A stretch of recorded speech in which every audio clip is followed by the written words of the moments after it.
Ina maana Wakristo wote ni Wakatoliki? Turudi kwenye hoja swali lako. Hoja sasa hoja ya swali lako. Actually mimi binafsi Charles Kitima alikosea sana.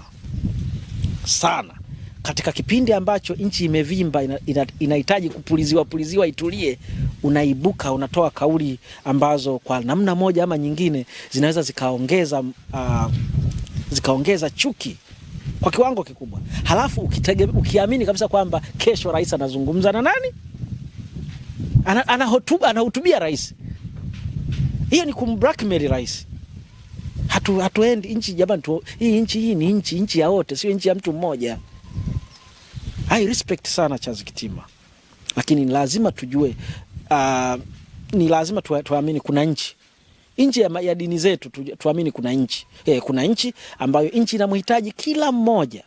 Na uzuri kila mmoja anatambua kwamba kuna tatizo limetokea katika nchi. Yaani hakuna mtu anaweza kumwambia leo eti kwamba hakuna mauaji. Kila mtu anajua.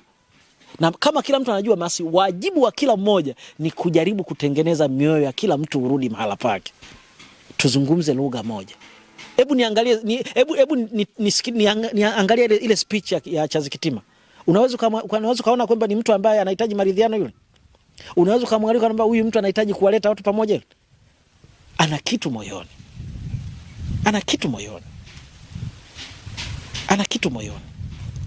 Azungumze kama Kitima, lakini yule ni katibu wa teke.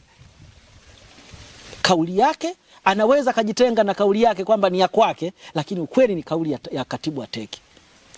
Ni lazima tuyaangalie haya. Tunafahamu kila mtu ana maumivu.